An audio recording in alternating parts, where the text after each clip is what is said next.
Hello বন্ধুরা, আজকে আমি চলে এসেছি উচ্চ মাধ্যমিকের ইংলিশের সাজেশন নিয়ে। আজকে তোমাদের সামনে তুলে ধরবো একদম টপ মোস্ট সাজেশন ইংলিশের, যেগুলো তোমাকে করতে হবে। দেখো, সোজা ভাষায় চলে এসো। দুটো গদ্য করবে, দুটো পদ্য করবে, দুটো প্রোজ, দুটো পোয়েম। কি কি প্রোজ আছে আমাদের? একটা আছে down to the rabbit hole, আর একটা 3 কোয়েশ্চেন্স। আর এদিকে পোয়েম কটা আছে? Hawk roosting, greenhouse effect. তার মধ্যে তুমি কি করবা? হক রোস্টিং থেকে যে প্রশ্নগুলো করবা, সেটা হচ্ছে একটাই প্রশ্ন বড়, তুমি ছয়ের করবা। ছয়ের প্রশ্নটা আমি বলে দিচ্ছি। সেটা হচ্ছে কি?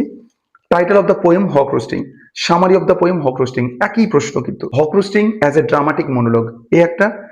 How hawk is personified in the poem hawk roosting. The sound behind me, what does the speaker mean to say. ঠিক আছে।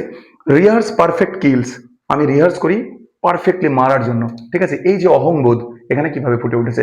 একটাই প্রশ্ন, এতগুলো বললাম, একটাই উত্তর, সব প্রশ্ন অথবা দিয়ে বললাম আমি। আর একটা কি দেখবা, বড় প্রশ্ন হক রোস্টিং থেকে, সেটা হচ্ছে how hawk is a poem of power and control discuss. মানে এই যে অহংবোধ, এই যে পাওয়ার কন্ট্রোল, একাই করছে সমস্ত কিছু, দুনিয়াটাকে handle K? Haque.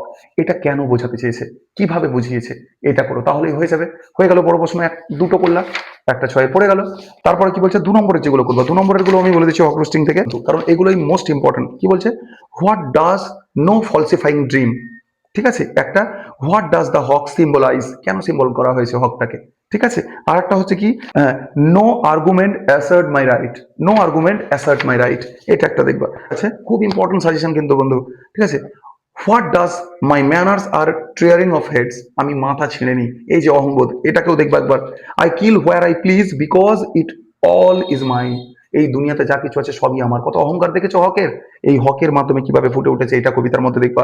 What does the hawk rehearse, কিভাবে রিহার্স করে, ঘুমের মধ্যেও যে রিহার্স করে সেটা কতটা পারফেক্ট সেটা দেখবা। 2 নম্বরের এই প্রশ্ন কটা দেখলে এনাফ। গ্রিন হাউস ইফেক্ট থেকে একটাই বড় প্রশ্ন করবা, কি করবা? Give the substance of the poem the green house effect, বা এটাই অথবা দিয়ে পড়তে পারে, how does the poet mention the green house effect and it's warning at the end. এইটা লাস্টে তিনি, শেষে তিনি কি বার্তা দিতে চেয়েছেন এই কবিতাটার মধ্যে দিয়ে। খুব সুন্দর প্রশ্ন এই দুটো, অথবা দিয়ে পড়লে একই উত্তর হবে, একই অ্যান্সার, একটাই প্রশ্ন, তো সেখানে আমি দিলাম মাত্র একটা। গ্রিন হাউস থেকে একটা, হক রোস্টিং থেকে একটা, আর কি করবে বলো? আর আরেকটা তোমাদের আছে riders to the sea. Riders to the sea থেকে তোমরা একটা জিনিস করবা, justify the title of the play riders to the sea, এই একটা। They are all gone now and there is not anything more the sea can to do me, আমার কাছে আর কিছু নেই যে চেয়ে নেবে সমুদ্র, সব নিয়ে নিয়েছে আমার সমুদ্র। সব ছেলেগুলো মারা গেছে, তার হাজবেন্ড মারা গেছে। তো এক্স্যাক্টলি মরিয়ার এই যে দুঃখের মাধ্যমে যে চরিত্রটা ফুটে উঠেছে রাইডার টু দ্য সিতে, প্রশ্নটা কিরকম ভাবে আসবে? ডিসক্রাইব দ্য ক্যারেক্টার অফ মরিয়া of the emotional impact of the line, এই যে ইমোশনাল ইম্প্যাক্টের লাইন, এই যে এত দুঃখ কষ্ট মরিয়ার জীবনে, কিভাবে ফুটে উঠেছে এই রাইডার টু দ্য সি এর মাধ্যমে, এটাই আমরা দেখবো। এটা একটা ড্রামা আমাদের। 3 কোয়েশ্চেন্স, 3 কোয়েশ্চেন্স থেকে 2 নম্বরের কি পড়বে? What was the first question, second question and third question, এই 3টে কোয়েশ্চেন কি কি ছিল, এই কি কি ছিল, এটা পড়বা 2 নম্বরের জন্য। Why did the czar decide to consult to the hermit, সন্ন্যাসীর সঙ্গে কনসাল্ট করেছিল কোনটা আর কি, তিনি সন্ন্যাসীর সঙ্গে। আবার বলে দিচ্ছি তোমাদেরকে, what was the jars reaction of the sad story of the bearded man, এই প্রশ্নটাও খুব ইম্পর্টেন্ট। এই দুটো জিনিস দিলাম আমি, যে এখান থেকে 6 নম্বরের দুটো প্রশ্ন বলবো, 3 কোয়েশ্চেন্স থেকে দুটো ছয়ের বলবো, দুটোর মধ্যে একটা মাস্ট পাবা। তার মধ্যে most important forgive me, forgive মিটা করবা, বা you have already been answered, এই দুটো প্রশ্নের মধ্যে একটা পড়বে, তার মধ্যে মোস্ট ইম্পর্টেন্ট ফরগিভ মি। তারপরে ছিল রাইটিং, রাইটিং হচ্ছে এসে রাইটিং। এসে রাইটিং এর মধ্যে কি বলেছি আমি? এসে রাইটিং এর মধ্যে বলেছি কি, save drive save life, most important এবারের জন্য বলে দিয়েছি আমি। আর একটা কি বলেছি? অনলাইন ক্লাসেস, বর্তমান যুগে অনলাইন ক্লাসেসের যে গুরুত্ব সেটা বলেছি। সোশ্যাল মিডিয়ার যে ইম্প্যাক্ট সেটা কি পড়ে, টিনেজের উপরে কিভাবে পড়ে এটা বলেছি। ম্যান ভার্সেস ট্রি বলেছি, সাউন্ড পলিউশন বলেছি, গং অ্যাকশন প্ল্যান বলেছি, এইগুলোই বলেছি।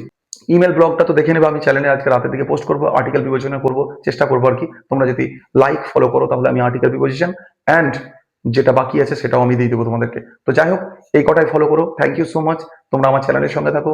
রিকি স্যার যতদিন তোমাদের সঙ্গে আছে তোমাদের কোনো টেনশন নেই। লাস্ট বেঞ্চ আর ফার্স্ট বেঞ্চ বলে কোনো তফাৎ নেই।